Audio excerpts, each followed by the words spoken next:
नमस्कार, news night में आप सभी का स्वागत है। दिल्ली आबकारी मामले में सुप्रीम कोर्ट से पूर्व उप मुख्यमंत्री मनीष सिसोदिया को जमानत नहीं मिली। कोर्ट ने अहम टिप्पणी करते हुए कहा कि जांच एजेंसी 338 करोड़ रुपए का लेन देन स्थापित कर पा रही है, इसलिए मनीष सिसोदिया को जमानत नहीं दी जा सकती। सुप्रीम कोर्ट की इन बातों ने आम आदमी पार्टी पर चौतरफे हमले बढ़ा दिए हैं। समझेंगे विशेषज्ञों से कानूनी पहलुओं को और सीबीआई और ईडी ने जो सबूत दिए हैं, आखिर किस तरह वो मनीष सिसोदिया की जमानत को बना रहे हैं मुश्किल। उधर बीजेपी ने केरल सरकार पर उठाए बिगड़ती कानून व्यवस्था पर कई सवाल, तो वहीं मेरी माटी मेरा देश के समापन समारोह की तैयारियों को भी लेकर आए हैं न्यूज नाइट में हम आपके लिए। मैं हूं ऋतु वर्मा। न्यूज नाइट में सबसे पहले अभी तक की सुर्खियां।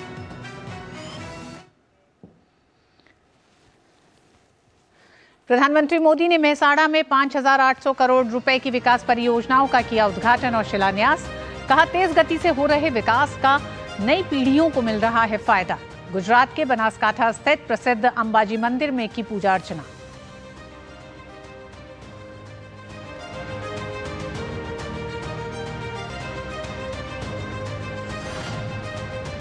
सुप्रीम कोर्ट ने मनीष सिसोदिया की जमानत याचिका की खारिज। कथित आबकारी घोटाला मामले में ट्रायल 6 से 8 महीने में पूरा करने का निर्देश। अदालत ने माना कि नई आबकारी नीति से कंपनियों को पहुंचा 338 करोड़ का फायदा।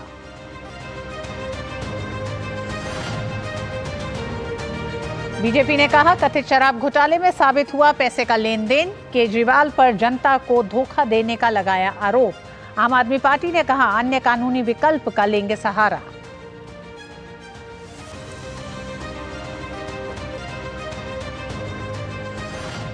केरल में कानून व्यवस्था को लेकर गरमाई राजनीति। बीजेपी अध्यक्ष जेपी नड्डा ने मुख्यमंत्री पर कट्टरपंथियों के खिलाफ नरम रुख अपनाने का लगाया आरोप। मुख्यमंत्री पी विजयन ने सर्वदलीय बैठक में सामाजिक सौहार्द बनाए रखने की अपील की।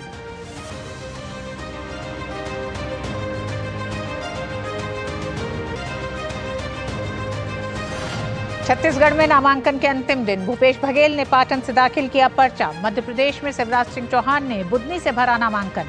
चुनावी राज्यों में प्रचार हुआ तेज। राजस्थान विधानसभा चुनाव के लिए नामांकन प्रक्रिया हुई शुरू।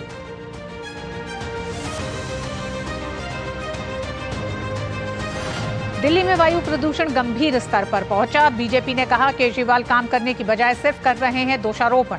दिल्ली सरकार ने 1 नवंबर से बाहरी राज्यों से आने वाले डीजल बसों पर लगाया प्रतिबंध। केंद्र ने फसल अवशेष प्रबंधन के लिए 3,333 करोड़ रुपए किए जारी। मेरी माटी मेरा देश अभियान का मंगलवार को दिल्ली में होगा समापन।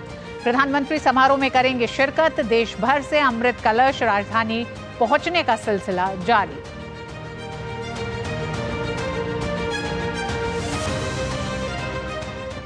और खेल की खबरों में पुणे में श्रीलंका और अफगानिस्तान के बीच मुकाबला जारी। सेमीफाइनल में पहुंचने की उम्मीदों को जिंदा रखने के लिए दोनों टीमों को जीत की दरकार।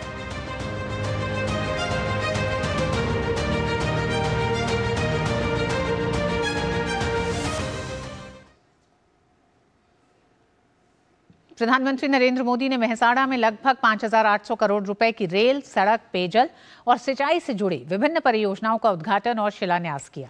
जिन परियोजनाओं का उद्घाटन और राष्ट्र को समर्पित किया गया है, उनमें वेस्टर्न डेडिकेटेड फ्रेट कॉरिडोर का न्यू भांडू न्यू सारण खंड, विरमगाम सामाखियाली रेल लाइन का दोहरीकरण, Katosan road Becharaji Maruti Suzuki India limited rail परियोजना, मेहसाणा और गांधीनगर जिले के वीजापुर तालुका और मनसा तालुका की विभिन्न ग्राम झीलों की रिचार्ज प्रक्रिया परियोजना, मेहसाणा जिले में साबरमती नदी पर वलसाना बैराज, बनासकांठा में पालनपुर पेयजल की व्यवस्था के लिए 2 योजनाएं और धरोई बांध आधारित पालनपुर जीवन रेखा परियोजना का प्रमुख कार्य और न्यूनतम तरल निर्वहन क्षमता का जल उपचार संयंत्र शामिल है।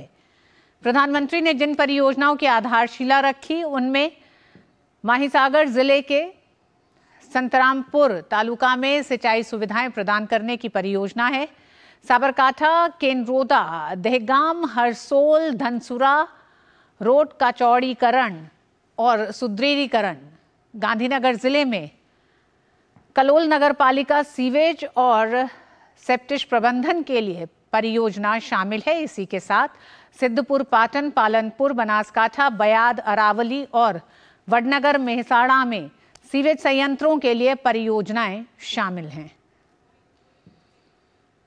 आज लगभग 6000 करोड़ રૂપિયાના વિકાસના પરિયોજના શિલાન્યાસના કામો આજે અહીંયા મોકો મળ્યો છે। આ પરિયોજનાઓ, આ બધા પ્રકલ્પો કિસાનોના ભાગ્યને કાયમી એક મજબૂતી આપનારા છે। સમગ્ર ગુજરાત અને ઉત્તર ગુજરાતના વિકાસ માટે દેશ સાથે જોડવા માટેના કનેક્ટિવિટીના ખૂબ ઉત્તમ પ્રયોગો છે। અમારે મહેસાણાની આસપાસ આપણા જેટલાય જિલ્લા છે, પાટણ હોય, બનાસકાંઠા હોય, સાબરકાંઠા હોય, છેક મહીસાગર હોય, ખેડા હોય, અમદાવાદ હોય, ગાંધીનગર હોય, આવડો મોટો પથારો છે આ વિકાસના કામોનો। पीएम मोदी ने उत्तर गुजरात के विकास कार्यों का जिक्र किया और कहा कि आज उत्तर गुजरात खुशहाली की तरफ बढ़ चुका है। पहले किसान एक फसल लेते थे, अब वे नर्मदा के पानी के चलते 3-3 फसल ले रहे हैं। पीएम मोदी ने कहा कि इसबगोल की प्रोसेसिंग उत्तर गुजरात में हो रही है। साथ ही उन्होंने कहा कि आज के समय में विकास की मजबूत नींव रखी गई है, जिसका फायदा पीढ़ियों को हो रहा है। आज नॉर्थ गुजरात फल, शाकभाजी, बटाका एना उत्पादन में आगे વધ્યો છે। बटाका હોય, गाजर હોય, इवन केरी, आमळा, अनार, अमरूद, लेंबू શું નથી થવા માંડ્યું? એક કામ જો પાયાનું કરીએ ને, પેઢીઓ તરી જતી હોય છે ને, આવા પાયાના કામ આપણે કર્યા છે અને એના કારણે આપણે જાજરમાન જિંદગી જીવતા હતા। અને નોર્થ ગુજરાતના બટાકા તો દુનિયામાં મશહૂર થવા મળે છે। હું જ્યારે અહીંયા હતો ને ત્યારે કેનેડાની કંપનીઓ આવતી હતી પૂછવા માટે। આજે એક્સપોર્ટ ક્વોલિટીના બટાકા એ આપણા ઉત્તર ગુજરાતમાં બનવા મળે છે। ફ્રેન્ચ ફ્રાઈઝ એના પ્રોડક્ટ આજે વિદેશોમાં જવા માંડ્યા છે। આજે ડીસાના બટાકા ઓર્ગેનિક ફાર્મિંગ એના હબ રૂપે વિકસિત થઈ રહ્યા છે। प्रधानमंत्री मोदी ने कहा कि आज उत्तर गुजरात सूर्य शक्ति का भी फायदा ले रहा है। पीएम मोदी ने कहा कि गुजरात के विकास का लाभ आपको भी मिलेगा। पीएम मोदी ने विकास का जिक्र करते हुए कच्छ का उल्लेख किया और कहा कि कच्छ का आज पूरी दुनिया में नाम हो रहा है। उन्होंने कहा कि कोविड के समय में आपके बेटे ने आपकी ही नहीं बल्कि पशुओं की जिंदगी भी फ्री वैक्सीन देकर बचाई है। डेयरी सेक्टर ખેડૂતો તો જાણે છે, પશુ એમના માટે કેટલું મોટું ધન છે, આપણે પશુધન કહે। અને કિસાનોનું જે પશુધન છે ને, એની રક્ષા માટે તમને જેમ કોવિડમાં આ મોદી સાહેબે તમને વેક્સિન મોકલ્યું ને મફતમાં, એક એકની જિંદગી બચાવીને, આ તમારા દીકરાએ કામ કર્યું છે। ખાલી લોકોનું નહીં, આપણે પશુઓનું પણ વેક્સિન કરી રહ્યા છીએ। અને લગભગ 15,000 કરોડ રૂપિયા પશુઓને મફતમાં વેક્સિનનું અભિયાન ચાલે છે। અહીંયા મોટી સંખ્યામાં મારા ખેડૂત પશુપાલકો છે, એમને મારી વિનંતી છે કે આ રસીકરણ તમારા પશુઓનું થઈ જાય, એમના જીવન માટે બહુ ઉપયોગી છે।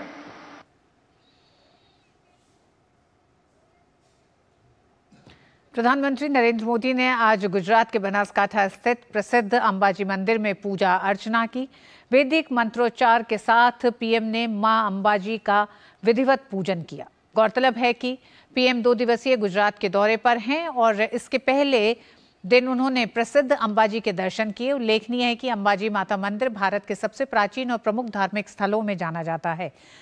मंदिर मां दुर्गा के 51 शक्तिपीठों में शामिल है। हर साल हजारों की संख्या में श्रद्धालु माता के दर्शन करने के लिए अंबाजी मंदिर आते हैं। नवरात्र और दशहरा के समय यहां बड़ी संख्या में श्रद्धालु आते हैं। प्रधानमंत्री नरेंद्र मोदी ने मां अंबाजी से देशवासियों के लिए खुशहाली की कामना की।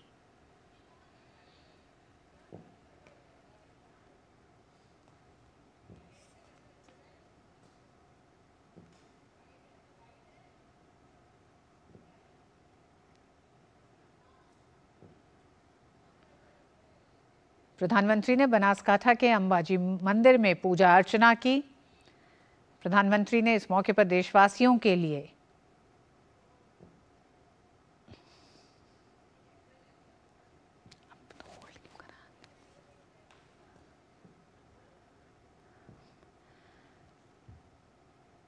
अंबाजी मंदिर में देशवासियों के लिए खुशहाली की कामना की।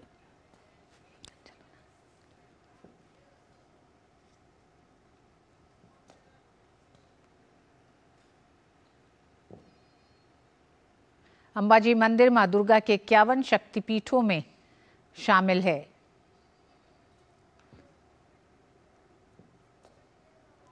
बनासकाठा पहुंचने पर पीएम मोदी का लोगों ने जोरदार स्वागत किया। प्रधानमंत्री ने बनासकाठा के अंबाजी मंदिर जाके मां दुर्गा के दर्शन किए। અહીં આવતા પહેલા માં અંબાના ચરણોમાં મને આશીર્વાદ લેવાનો મોકો મળ્યો। મને આનંદ થયો અંબા માની રોનક જોઈને, અંબાજી સ્થાનની રોનક જોઈને। માં અંબાના આશીર્વાદ હંમેશા આપણા ઉપર બન્યા રહે। ત્યાં જે પ્રકારે ગબ્બર પર્વતનો વિકાસ થઈ રહ્યો છે, એની જે ભવ્યતા નજરે ચડી રહી છે, અને ગઈકાલે મેં મન કી બાત એમાં પણ એનો ઉલ્લેખ કર્યો હતો। ખરેખર જ અભૂતપૂર્વ કામ થઈ રહ્યું છે। इससे पहले प्रधानमंत्री ने बनासकाठा पहुंचने पर स्थानीय लोगों ने जोरदार स्वागत किया। पीएम मोदी का काफिला जिस रास्ते निकला उसके दोनों तरफ खड़े होकर लोगों ने पीएम का गर्मजोशी से अभिवादन किया और प्रधानमंत्री की गाड़ी पर फूल बरसाए।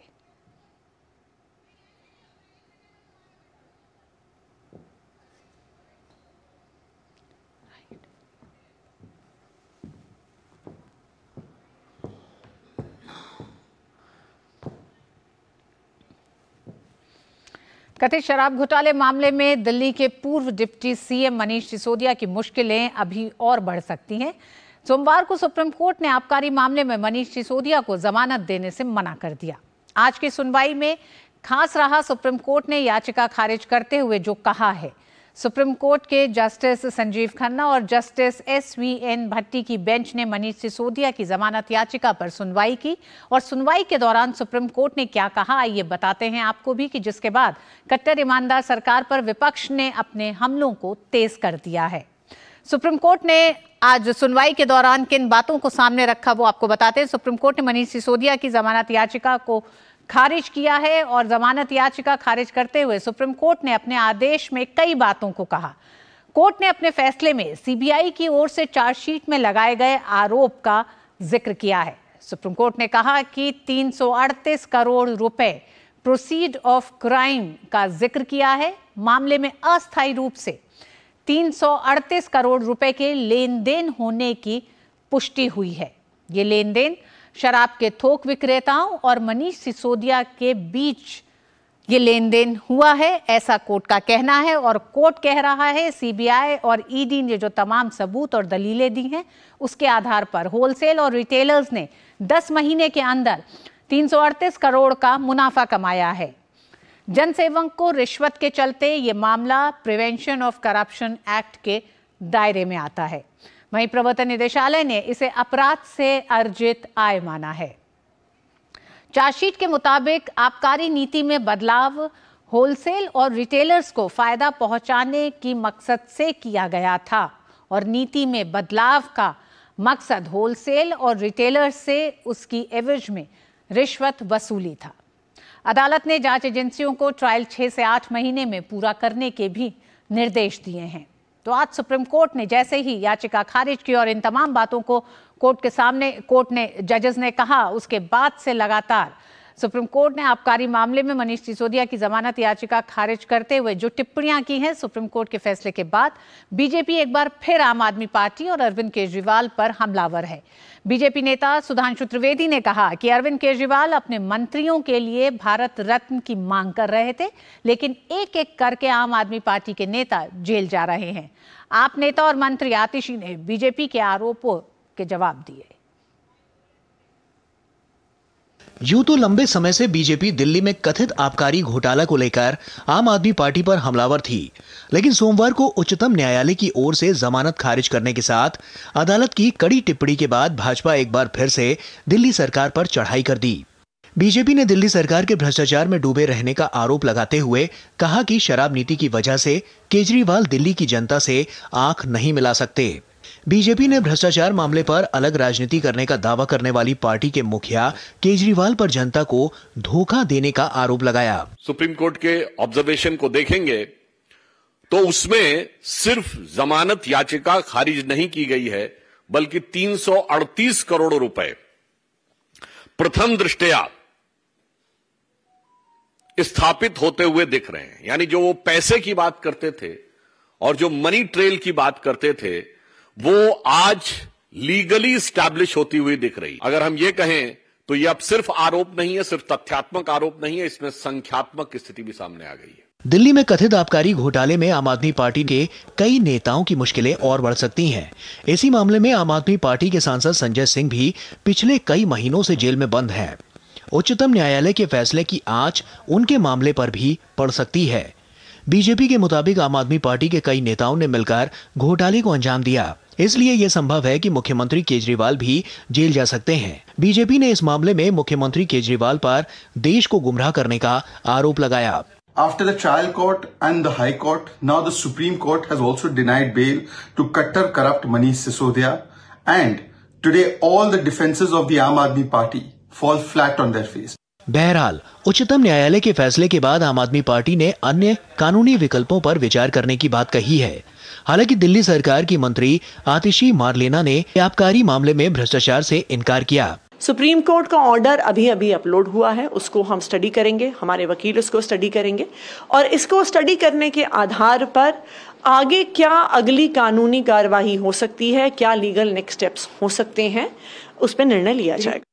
दरअसल सोमवार को सुप्रीम कोर्ट ने कथित शराब घोटाले में फंसे मनीष सिसोदिया को जमानत देने से इनकार करते हुए प्राथमिक तौर पर यह माना कि शराब घोटाले में 338 करोड़ रुपए की मनी ट्रेल साबित हुई है।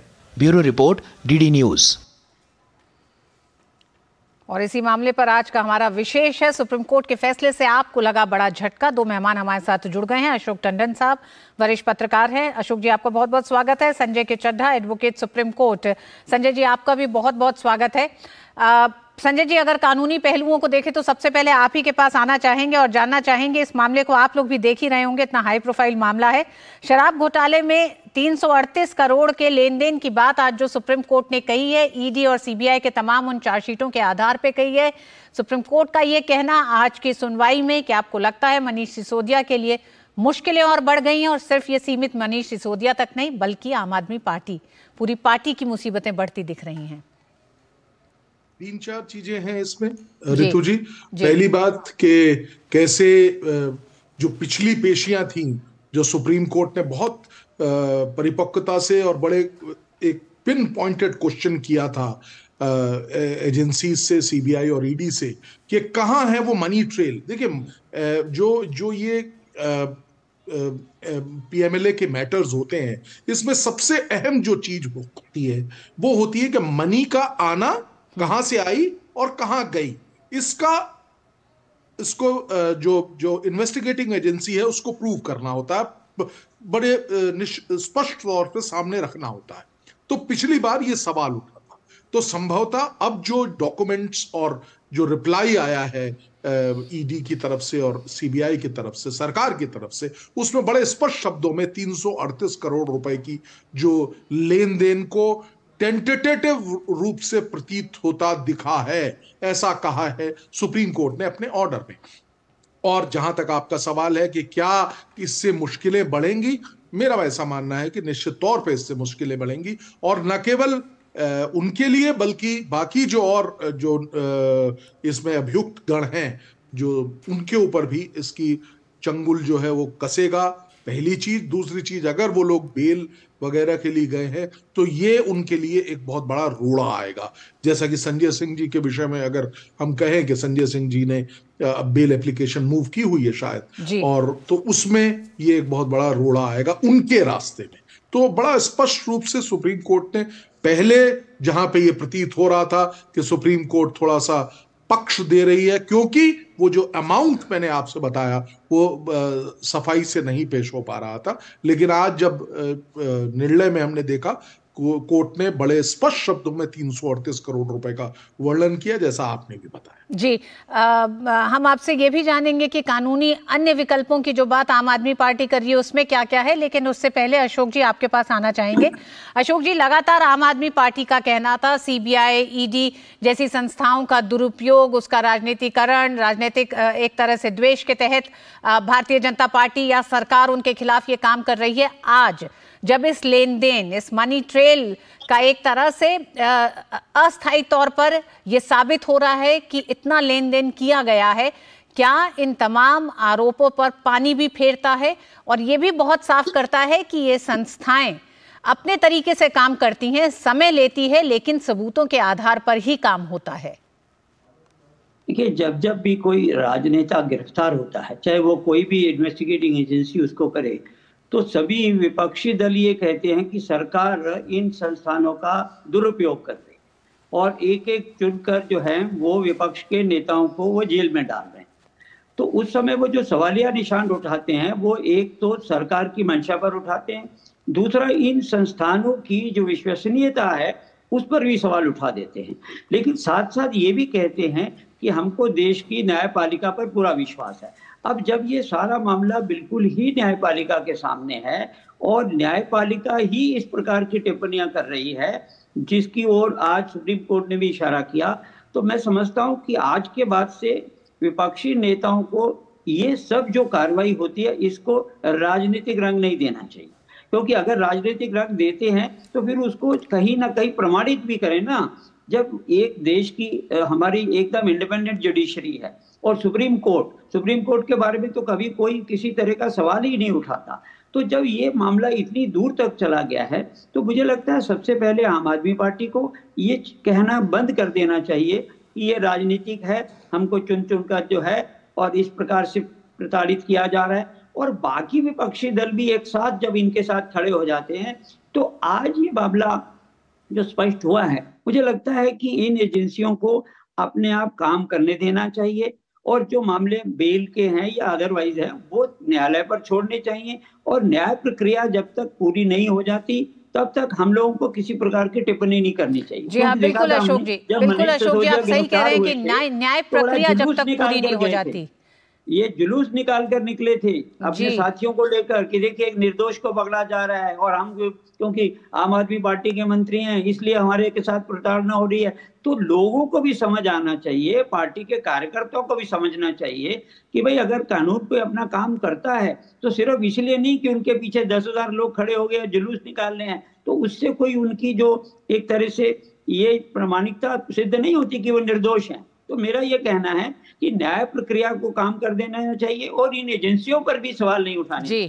जी संजय जी, ये जो मनी ट्रेल की बात हुई है और ये मनी ट्रेल कई और बातों को भी सामने लेके आ रहा है। अभी तक के इस पूरे मामले में फरवरी में मनीष सिसोदिया की गिरफ्तारी हुई थी, उसके बाद से जो बातें सामने आई हैं वो सबसे बेहद जरूरी इस पूरे मामले में दिखाई देती हैं। जैसा कि 10 महीने में पहली बात आबकारी नीति में जो बदलाव किए गए उसके तहत थोक विक्रेताओं को और होलसेलर्स और रिटेलर्स दोनों को ही किस तरह से फायदा पहुंचाया गया। 10 महीने के भीतर 338 करोड़ का जो लेन देन हुआ है, क्या ये तमाम अब जो मनी ट्रेल के आगे जो अब बात बढ़ेगी वो इन लोगों से मिले जुले तो तमाम विक्रेता रहे हैं उन तक जाएगी ये जांच और इसमें और दूध का दूध पानी का पानी साफ होगा? ऋतु जी, मेरा मानना यह है कि वो जांच उन तक पहुंच चुकी है ऑलरेडी और उन लोगों के व्यूज, उन लोगों का जो अकाउंट्स हैं और उसको खंगाला गया होगा, उसके बाद ही ये फिगर आई है। पहली चीज यहाँ पे 2 बातें मैं बहुत अहम बताना चाहता हूँ जो बहुत ही इंपॉर्टेंट है, जो हमारे न्यायपालिका की पारदर्शिता और कितनी जिसपे हम लोगों को बार बार हम लोग विश्वास करते हैं।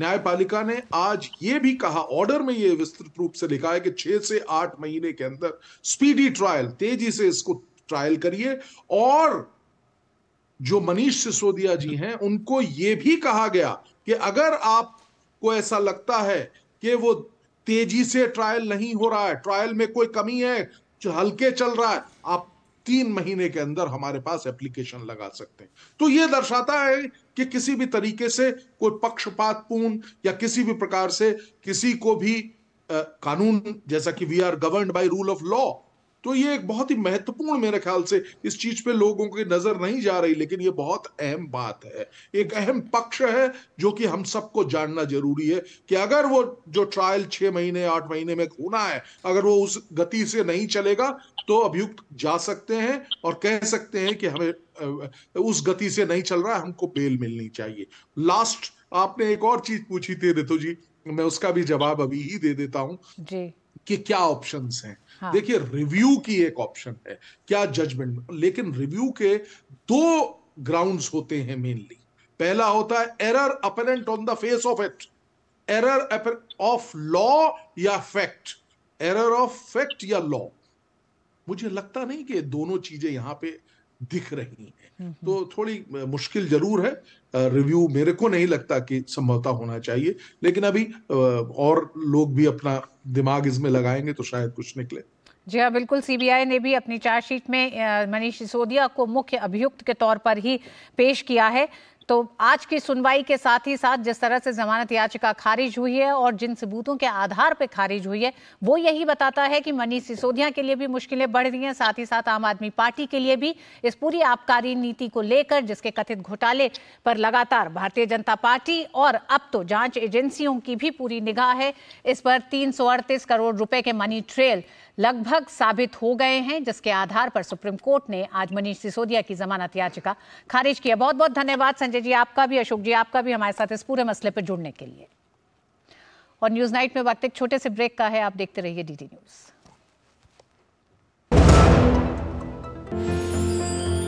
साल, बरस और सदी नहीं, एक युग गुजर जाएगा, उम्र न पूछो वंडर की, जब फर्क नजर आएगा।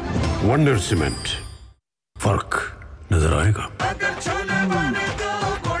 गोल्डी छोले मसाले, जहाँ जाए रिश्ते बनाए, जहाँ जाए रिश्ते बनाए, गोल्डी मसाले। तुम्हें पता है इन्वेस्टर्स के लिए एक इन्वेस्टर प्रोटेक्शन फंड होता है, IPF। लेकिन अगर तुम्हारा ट्रेड एक्सचेंज पर एग्जीक्यूट नहीं हुआ या फिर कोई गारंटीड रिटर्न्स वाली स्कीम है, तो ये IPF आपकी मदद नहीं कर सकता है। और अगर आपका ब्रोकर ही डिफॉल्टर बन जाए तो फिर IPF आपको कॉम्पेंसेशन दिला सकता है। कहाँ से सीखा? NSE की साइट पर। सोच कर, समझ कर, इन्वेस्ट कर। माँ, ये खीर किसके लिए? आज तेरे दादाजी का जन्मदिन है, उनके लिए। तो मैं दादाजी को क्या दूँ? अपना मोबाइल फोन देना। ये क्या कर रही है? दादाजी के लिए आयुष्मान कार्ड बना रही हूँ। घर बैठे? हाँ। आयुष्मान ऐप पर जाकर अपना या परिवार के सदस्य का नाम लाभार्थी सूची में ढूंढें, आधार, OTP या फेस ऑथ द्वारा ऑथेंटिकेट करें, डिटेल्स भरें, अब मोबाइल से फोटो खींचकर अपलोड करें। दादाजी, ये लीजिए अपना आयुष्मान कार्ड। ये उपहार तो जीवन भर काम आएगा। और एक प्रकार से PM जय अब गरीबों की जय बन गई है। 5 लाख तक के मुफ्त उपचार की गारंटी, स्वास्थ्य का वरदान आयुष्मान। दिन तिनक दिन, तिनक दिन, दिन तिनक दिन, तुम जाना। अरे गोविंदा जी, आप यहाँ? हाँ बबुआ, हम यहाँ। पर तुम क्या छुपा रहे हो वहाँ? कुछ भी तो नहीं। जब दांत खाज की खुजली पे ना हो काबू तो उसे गमछे से नहीं छुपाते बाबू। तो फिर उसे भगाए कैसे? जालिम लोशन लगाकर दांत खाज की खुजली, एक्जिमा जड़ से निकाले। अभी खरीदे जालिम लोशन। केरल के कलामासेरी में रविवार को हुए बम विस्फोट में अब तक 3 लोगों की मृत्यु हो चुकी है। केरल सरकार की नीतियों के खिलाफ एनडीए के विरोध प्रदर्शन में बीजेपी अध्यक्ष जेपी नड्डा शामिल हुए। केरल सरकार के खिलाफ तिरुवनंतपुरम में सचिवालय के सामने रैली को संबोधित किया। उन्होंने कहा कि केरल में रक्षक ही भक्षक बन गए हैं। रविवार को राज्य के एक ईसाई कन्वेंशन सेंटर पर बम धमाके को लेकर भी कई सवाल खड़े किए। इस दौरान उन्होंने पिनराई विजयन सरकार पर निशाना साधा और कहा कि ये घटनाएं कानून व्यवस्था के मोर्चे पर विजयन सरकार की विफलता को दिखाती है। कलामासेरी जमरा कन्वेंशन सेंटर में रविवार सुबह हुए धमाके के बाद केरल में कानून व्यवस्था को लेकर बीजेपी राज्य सरकार पर हमलावर होते दिख रही है। बीजेपी ने कहा कि हाल के दिनों में राज्य में कई ऐसी घटनाएं हुई हैं जो कानून व्यवस्था के मोर्चे पर विजयन सरकार की विफलता को दिखाती है। सोमवार को अपने केरल के दौरे पर भाजपा अध्यक्ष जेपी नड्डा ने मुख्यमंत्री पिनराई विजयन पर जमकर निशाना साधा। उन्होंने आरोप लगाया कि कट्टरपंथियों के प्रति राज्य सरकार के नरम रुख के कारण ही केरल के लोगों को ऐसे धमाकों का शिकार होना पड़ रहा है। Pinarayi Vijayan government is soft towards the radical forces. A leader of Hamas, he joined virtually here and he was talking openly about the Hamas. And this government was a silent spectator. What does this mean? वहीं Kerala police ने मलप्पुरम में शुक्रवार को फलस्तीन के समर्थन में निकाली rally में हमास नेता और पूर्व चीफ खालिद मशेल के वर्चुअल संबोधन मामले की जांच शुरू कर दी है। रैली जमात इस्लामी की youth wing solidarity youth movement नाम के संगठन द्वारा आयोजित की गई थी। हमास नेता के संबोधन के तुरंत बाद भाजपा ने मामले में कड़ी आपत्ति भी जताई थी। केरल भाजपा प्रदेश अध्यक्ष के सुरेंद्रन ने रैली के पोस्टर को अपने एक्स हैंडल पर शेयर करते हुए मुख्यमंत्री पिनराई विजयन और केरल पुलिस पर सवाल उठाए थे। इतना ही नहीं, केरल में कानून व्यवस्था के मुद्दे पर केंद्रीय मंत्री राजीव चंद्रशेखर ने विजयन सरकार पर राज्य में तुष्टीकरण की राजनीति करने का आरोप भी मढ़ दिया। That under Chief Minister Pinarayi Vijayan, Kerala has shown increasingly a tolerance towards radical elements and radicalization. And I said this in the context of the Hamas chief being given an opportunity with no intervention by the government of Kerala or indeed the Kerala police. बहरहाल कलामासेरी में रविवार को हुए बम विस्फोट में अब तक 3 लोगों की मौत हो चुकी है।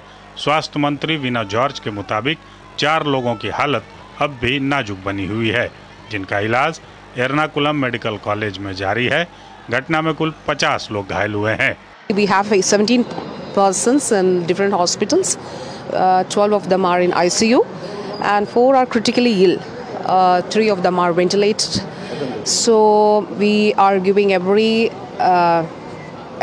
possible support that is to be provided to them. We are giving that all those support. Let the police conduct the inquiry. They will answer all the questions. इस बीच तिरुवनंतपुरम में मुख्यमंत्री पिनराई विजयन ने घटना को लेकर चर्चा करने के लिए सर्वदलीय बैठक की, जिसमें समाज में अविश्वास और असहिष्णुता पैदा करने की कोशिशों को रोकने का संकल्प लिया गया। मुख्यमंत्री कार्यालय की तरफ से जारी बयान में कहा गया कि सर्वदलीय बैठक में सभी दलों ने एक सुर में समाज में विभाजन पैदा करने और लोगों को एक दूसरे से लड़ाने, मिथकों और अफवाहों को फैलाने के प्रयासों को रोकने का आग्रह किया गया। Bureau report, DD news. और दिल्ली एनसीआर लगातार खराब होती हवा का सामना कर रहा है। हालत यह है कि दिल्ली और आसपास के शहरों की जहरीली होती हवा के कारण बच्चों और बुजुर्गों में सांस लेने की समस्या बढ़ रही है। इस बीच दिल्ली में बढ़ते प्रदूषण पर सियासी बयानबाजी भी शुरू हो गई है। दिल्ली एनसीआर की ये 4 तस्वीरें बयां कर रही हैं कि राजधानी दिल्ली और आसपास के शहरों की हवा किस तरह जहरीली होती जा रही है। सांस लेने के लिए स्वच्छ हवा तो दूर, इस धुंध में साफ देखना भी मुश्किल हो गया है। सर्दी की दस्तक के साथ ही दिल्ली एनसीआर में वायु गुणवत्ता बदतर होती जा रही है। राजधानी दिल्ली में वायु गुणवत्ता बहुत खराब श्रेणी में लगातार बनी हुई है। प्रदूषण की निगरानी करने वाली एजेंसियों के अनुसार दिल्ली में वायु गुणवत्ता सूचकांक 322 दर्ज किया गया है, जिसके आने वाले दिनों में प्रतिकूल मौसमी परिस्थितियों के चलते और भी खराब होने की आशंका है। बढ़ते प्रदूषण के प्रभाव को कम करने के लिए दिल्ली में ग्रेडेड रिस्पांस एक्शन प्लान का दूसरा चरण लागू है, लेकिन बदतर हालात से लोग बेहाल हैं। पॉल्यूशन कई रीजन है, ट्रैफिक का है, इंडस्ट्रीज का है, डस्ट का मेनली है। जो फॉग जो होता है, डस्ट सांस लेने में तकलीफ होती है। कई बार गले में थूक कफ आ जाता है, ऐसा लगता है कि कुछ गले में अटका हुआ है, कुछ कफ ऐसा फील होता है इस तरह का। जी, जो सुबह का टाइम है उसमें ज़्यादातर फॉग रहता है, तो उसकी वजह से ना जब बाहर जाते हैं तो सांस लेने में तकलीफ होती है और बहुत सारी समस्या है। जो इससे फेस करनी पड़ती है। दिल्ली में बढ़ते प्रदूषण पर सियासी बयानबाजी भी शुरू हो गई है। भाजपा ने दिल्ली में बढ़ते प्रदूषण के लिए आम आदमी पार्टी को जिम्मेदार ठहराते हुए आड़े हाथ लिया है। भाजपा नेता हरीश खुराना ने कहा कि आपका काम केवल और केवल दूसरों पर दोषारोपण करना है। दिल्ली की सरकार अगर समय रहते प्रदूषण से निपटने के उपाय करती तो जनता को प्रदूषण से नहीं जूझना पड़ता। तो वहीं दिल्ली के पर्यावरण मंत्री गोपाल राय ने कहा कि 1 नवंबर से बाहरी राज्यों से आने वाली सभी डीजल बसों पर प्रतिबंध रहेगा। हेल्थ इमरजेंसी की सिचुएशन दिल्ली के अंदर आ गई है, लेकिन अफसोस दिल्ली के मुख्यमंत्री सिर्फ और सिर्फ टोपी ट्रांसफर, दूसरे राज्यों को कसूर देना, चाहे वो हरियाणा हो चाहे यूपी हो, उसको कसूर देना के अलावा कोई काम नहीं कर रहे हैं। आज सवाल ये उठता है कि साल दर साल आप विंटर एक्शन प्लान लेके आते हो, क्या होता है? हर साल 530, 550, 600 तक ये एक्यू लेवल क्रॉस कर जाता है इन दिनों के अंदर, लेकिन आपके विंटर प्लान हर बार फेल होते हैं। ग्रैब के माध्यम से भी कई तरह के एक्शन जो है वो लिए जा रहे हैं। दिल्ली के अंदर अभी 1 तारीख से दिल्ली के बाहर से जितने जो डीजल की बसें जो हैं आती हैं, दिल्ली एनसीआर में चलती हैं, उनको रोकने के लिए जो है प्रयास किया जा रहा है कि वो वैकल्पिक जो है फ्यूल पर चलें। अगर बात की जाए राजधानी दिल्ली से सटे नोएडा की, तो यहाँ के हालात भी खराब हैं। वायु गुणवत्ता सूचकांक का स्तर बहुत खराब श्रेणी में पहुँच गया है। दूर दूर तक धुंध ही नजर आ रही है। दिल्ली में प्रदूषण के कई कारण माने जाते हैं, जिससे हर साल सर्दियों की शुरुआत में ही वायु प्रदूषित हो जाती है, जिसमें पंजाब और हरियाणा में पराली का जलाना और वाहनों द्वारा उत्सर्जित धुआं प्रमुख है। Haryana, Punjab, NCR, UP, NCR Rajasthan और दिल्ली में पराली जलाने की घटनाएं साल 2022 के मुकाबले कम हुई हैं।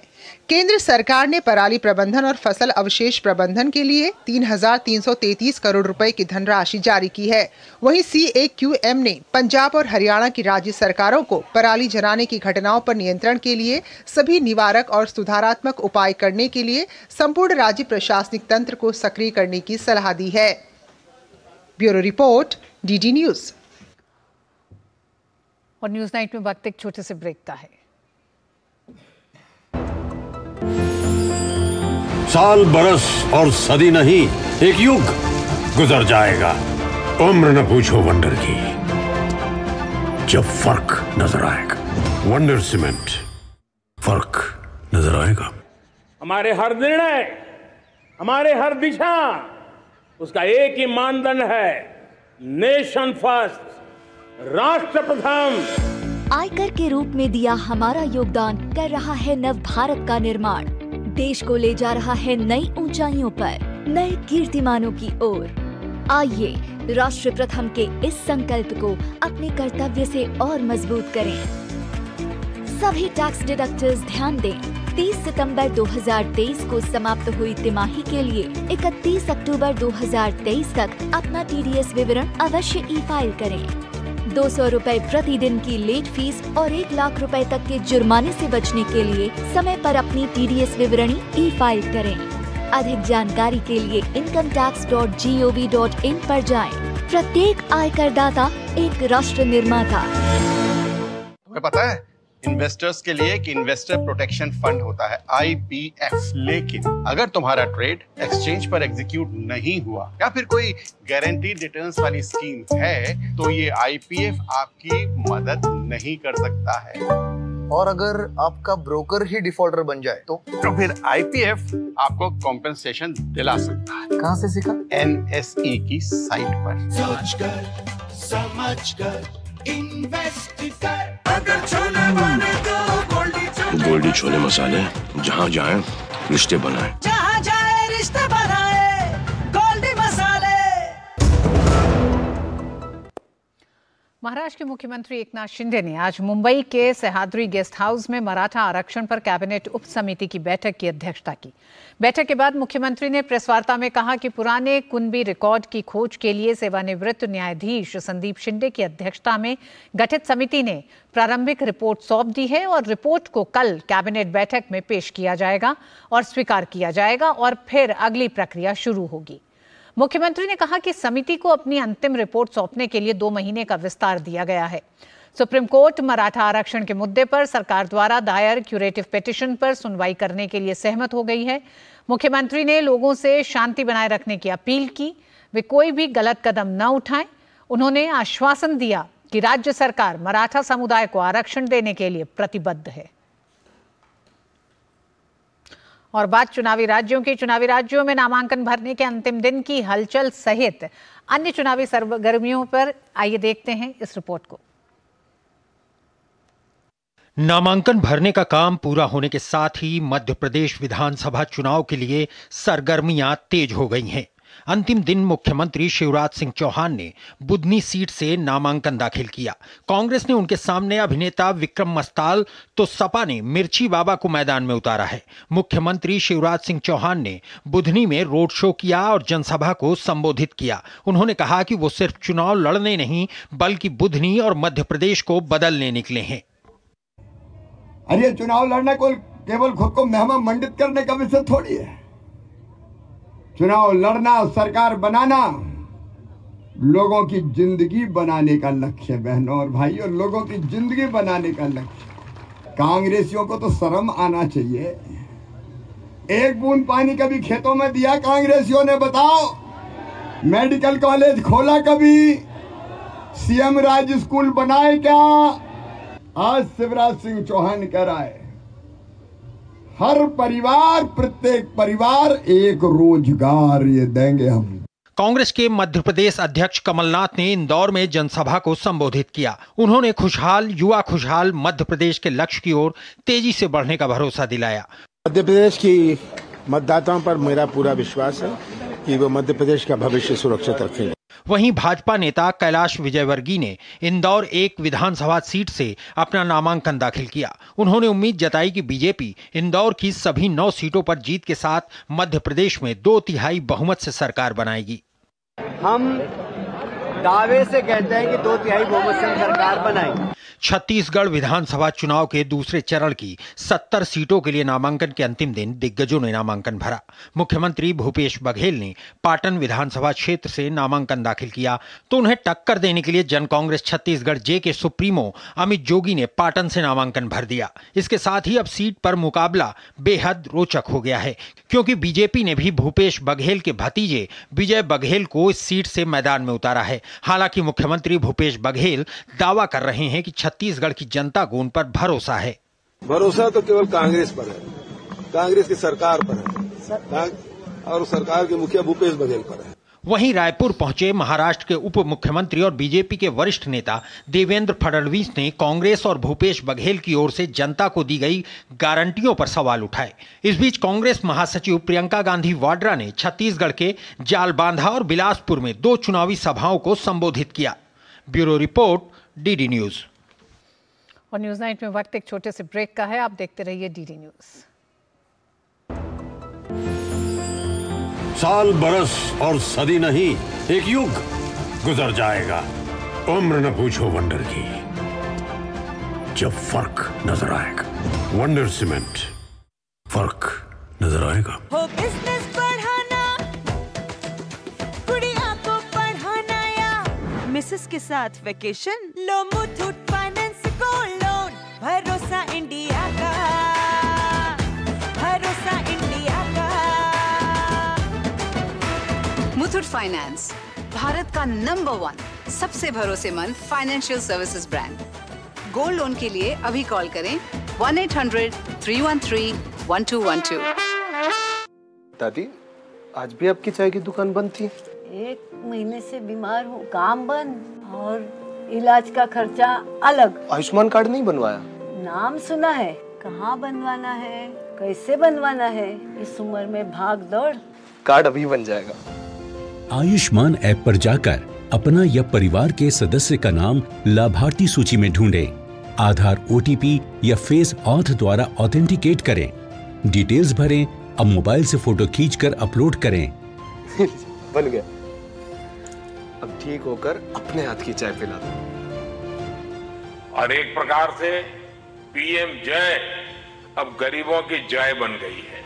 5 लाख तक के मुफ्त उपचार की गारंटी, स्वास्थ्य का वरदान आयुष्मान।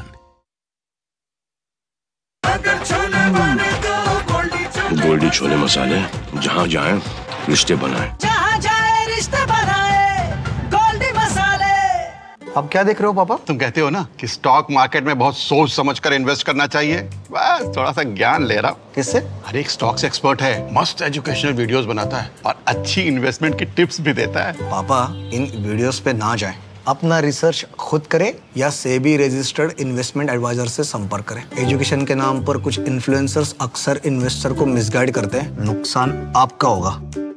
सोच कर समझ कर इन्वेस्ट कर। मेरी माटी मेरा देश अभियान के तहत 31 अक्टूबर को कर्तव्य पथ पर अमृत कलश यात्रा का समापन समारोह आयोजित हो रहा है। देश भर के युवा इसके लिए अमृत कलश लेकर राजधानी दिल्ली पहुंच रहे हैं। मेरी माटी मेरा देश अभियान के प्रति इन युवाओं में काफी उत्साह देखने को मिला और इन्होंने प्रधानमंत्री नरेंद्र मोदी की पहल पर शुरू हुए इस अभियान की सराहना की। हिमाचल प्रदेश से बड़ी संख्या में दिल्ली आए स्वयंसेवक अपनी अपनी जगह से इकट्ठा की गई मिट्टी को कर्तव्य पथ पर लेकर पहुंचे। केंद्रीय मंत्री अनुराग सिंह ठाकुर ने बताया कि राज्य से करीब 700 युवा दिल्ली आए हैं।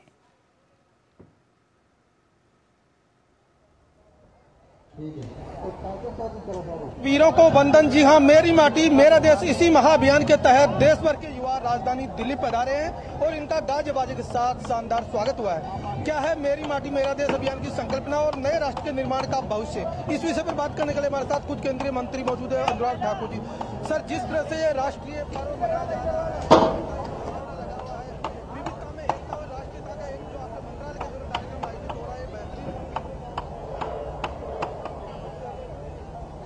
आज हम जहां पर खड़े पीछे राष्ट्रपति भवन है, बाईं और संसद भवन है, नया संसद भवन है, सामने इंडिया गेट है। और ये स्थान कभी इसको राजपथ कहते थे, लेकिन इसको कर्तव्य पथ नरेंद्र मोदी जी ने बनाया और इसको क्या खूबसूरत बनाया है। ये नए भारत की बुलंद तस्वीर है। एक तरफ संसद भवन नया, सामने किंग जॉर्ज पंचम की प्रतिमा को हटाकर नेताजी सुभाष चंद्र बोस की प्रतिमा को लगाया, कर्तव्य पथ बनाया, वॉर मेमोरियल बनाया, पुलिस मेमोरियल बनाया और अब आजादी का अमृत महोत्सव मेमोरियल भी यहाँ बनने वाला है। अमृत वाटिका भी कल बनने वाली है। प्रधानमंत्री मोदी जी उसकी नींव रखने वाले हैं और देश के 6 लाख से ज्यादा गांव से, करोड़ों घरों से जो मिट्टी एकत्र करके लाए हैं, उस मिट्टी को अमृत वाटिका और आजादी का अमृत महोत्सव मेमोरियल बनाने के काम आएगी। ये देश के युवा लाए हैं, मैं इनका धन्यवाद करता हूँ। सर बात करें युवा जो .com है, उस पर तकरीबन 4 करोड़ लोगों ने सेल्फी अपलोड की। 7,500 गाँव में ये कार्यक्रम आयोजित हुआ ब्लॉक स्तर पे। तो इससे लगता है पूरे भारत के युवाओं ने एक तरह से राष्ट्रीयता का जो समर्पण दिखाना होता है वो जोश और जज्बे के साथ दिखाया। देखिए 7,500 ब्लॉक और बहुत सारे शहरों के वार्ड, हजारों कार्यक्रम तो इस लेवल पे हुए, लेकिन लाखों यात्राएं 6 लाख गाँव में अमृत कलश यात्राएं निकली हैं। ये आजाद भारत में कभी इतना बड़ा कार्यक्रम नीचे मिट्टी इकट्ठी करने का, देश के साथ जुड़ने का नहीं हुआगा। ये राष्ट्र भावना और राष्ट्र के प्रति समर्पण भाव, ये नरेंद्र मोदी जी युवाओं में जागरूक कर रहे हैं और देश के युवा भी बढ़ चढ़कर भाग ले रहे हैं। केंद्रीय मंत्री अनुराग सिंह ठाकुर, जिनका मानना है कि मेरी माटी मेरा देश अभियान के तहत एक और जहां देश भर में युवाओं के जरिए राष्ट्रीयता की भावना जगाने का काम हो रहा है, वही दूसरी ओर विविधता में एकता के जरिए एक भारत श्रेष्ठ भारत की संकल्पना को सच्चे मायनों में साकार करने का अनुकरणीय कार्य भी हो रहा है। मेरे सहयोगी कैमरामैन मनमोहन के साथ में OP Yadav, DD news, Delhi. और आज़ादी के 75 साल पूरे होने के मौके पर देश भर में 2 साल से मनाए जा रहे अमृत महोत्सव समारोह के साथ मेरी माटी मेरा देश अभियान का भी 31 अक्टूबर को समापन हो जाएगा। देश के 6 लाख से ज्यादा गांव से एकत्रित की गई मिट्टी पहुंच रही है कर्तव्य पथ पर। अमृत कलश यात्रियों में युवाओं की बड़ी भागीदारी है। इस अभियान का समापन 31 अक्टूबर को होगा। पीएम मोदी समापन कार्यक्रम को संबोधित करेंगे।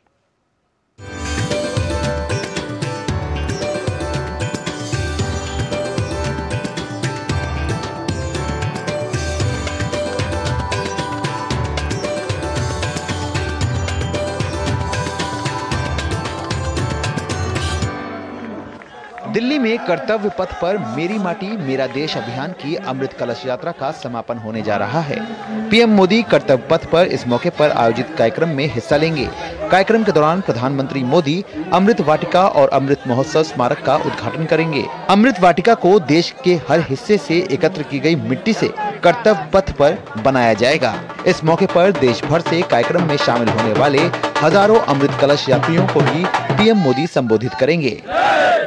देश भर के कोने कोने से अमृत कलश यात्राएं लेकर, मिट्टी लेकर देश की राजधानी युवा पहुंचे हैं अपना कर्तव्य निभाने, और एक भारत श्रेष्ठ भारत का एक बहुत बड़ा उदाहरण यहाँ देखने को मिलता है। चाहे नॉर्थ ईस्ट हो, साउथ हो, नॉर्थ हो, वेस्ट हो, हर क्षेत्र से युवा यहाँ पर आए हैं मिट्टी को नमन और वीरों को वंदन करते हुए। आज़ादी के अमृत महोत्सव पर यहाँ अमृत वाटिका बनेगी इंडिया गेट पर, और साथ में एक स्मारक बनेगा आज़ादी के अमृत महोत्सव का। ये एक ऐसा पल है कि आने वाली पीढ़ियों को भी प्रेरित करने के लिए इस दिन को याद रखा जाएगा, क्योंकि सरदार पटेल की जयंती, जिन्होंने भारत को एकजुट करने का काम किया, 553 रियासतों को एकजुट किया, भारत में विलय करवाया, उनके जन्म दिवस पर यह बड़ा कार्य होने जा रहा है। मेरी माटी मेरा देश अभियान के तहत देश के सभी राज्यों और केंद्र शासित प्रदेशों में शहीदों की याद में 2.3 लाख से अधिक शिलाफलकम बनाए गए हैं। इस दौरान करीब लगभग 4 करोड़ पंच प्रण प्रतिज्ञा सेल्फी अपलोड की गई, जबकि देश भर में 2 लाख से अधिक वीरों का वंदन कार्यक्रम आयोजित किया गया। इसके अलावा करीब 2.36 करोड़ से अधिक स्वदेशी पौधे लगाए गए हैं। देश भर में वसुधा वंदन थीम के तहत 2.63 लाख अमृत वाटिकाएं लगाई गई हैं। मेरी माटी मेरा देश अभियान में अमृत कलश यात्रा भी शामिल है, जिसमें ग्रामीण क्षेत्रों के 6 लाख से अधिक गांवों और शहरी क्षेत्रों के वार्डों से मिट्टी और चावल के दानों का संग्रह शामिल है, जिसे ब्लॉक स्तर में भेजा जाता है, फिर राज्य की राजधानी तक। राज्य स्तर से हजारों अमृत कलश यात्रियों के साथ मिट्टी राष्ट्रीय राजधानी भेजी गई है। हमारे देश के वीर शहीद आज़ादी से पहले, आज़ादी के समय, आज़ादी के बाद जो सेना शहीद हो जा रहे हैं, उनकी शहादत एक तरह से कहा जाए, और उनके परिवार वालों को जो गौरवान्वित अभी महसूस हो रहा है। धन्य है मोदी जी। आज जो है यह अभूतपूर्व क्षण है कि मोदी सरकार ने देश के स्वतंत्रता सेनानियों के परिवार के घर से। और वक्त एक छोटे से ब्रेक का है। ब्रेक के बाद होंगी कुछ और खबरें और बात होगी मेरी माटी मेरी देश की भी। साल बरस और सदी नहीं, एक युग गुजर जाएगा। उम्र न पूछो वंडर की, जब फर्क नजर आएगा।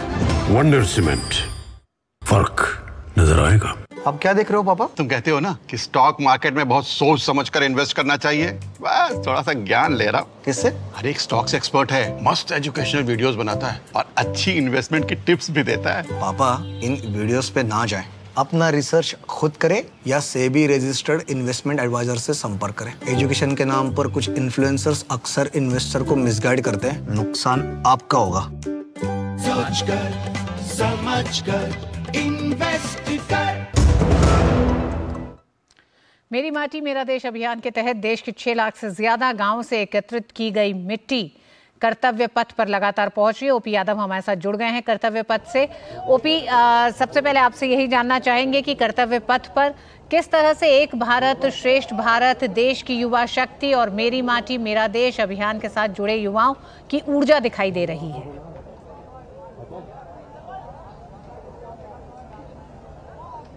आजादी के अमृत महोत्सव के क्रम में मिट्टी को नमन वीरों को वंदन थीम पर आधारित मेरी माटी मेरा देश अभियान के तहत देश भर के युवा राष्ट्रीय राजधानी दिल्ली आए हुए हैं और दिल्ली का विजय चौक इन युवाओं की युवा जोश और युवा शक्ति के दम पर गुलजार नजर आ रहा है। मेरे पीछे आप जो देख रहे हैं, मैं मेरे सहयोगी कैमरामैन से कहूंगा, राजधानी दिल्ली के साथ साथ जो ऐतिहासिक स्मारक हैं और जो इमारतें हैं, सभी को दुल्हन की तरह सजाया गया है।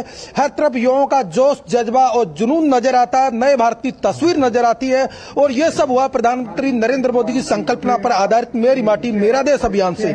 और इस अभियान की बात करते हैं, इस अभियान में तकरीबन देश के 36 राज्यों और केंद्र शासित प्रदेशों से तकरीबन 7000 ब्लॉक से।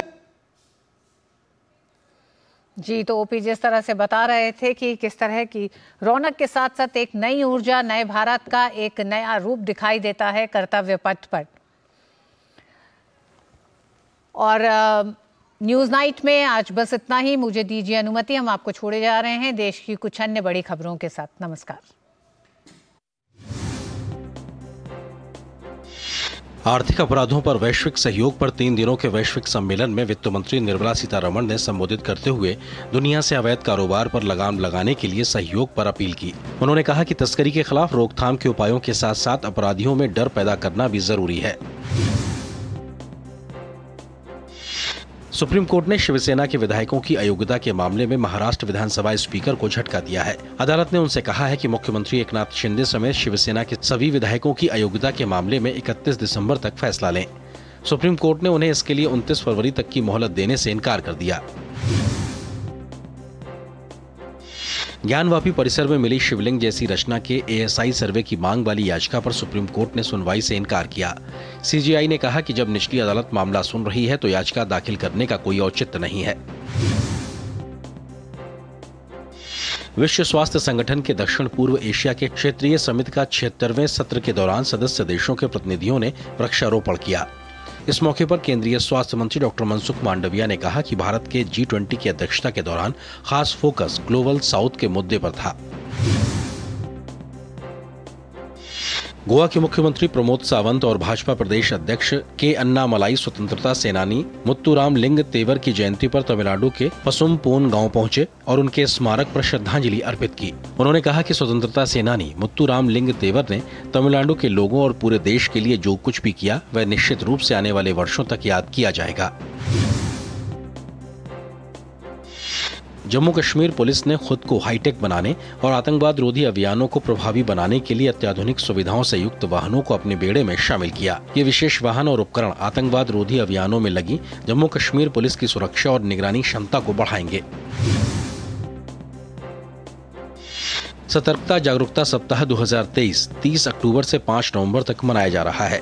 इस साल इसकी थीम भ्रष्टाचार को ना कहें, राष्ट्र के प्रति प्रतिबद्ध रहें रखी गई है। जागरूकता सप्ताह के मौके पर केंद्रीय सतर्कता आयुक्त PK श्रीवास्तव ने केंद्रीय सतर्कता आयोग के कर्मियों को सत्यनिष्ठा की शपथ दिलाई।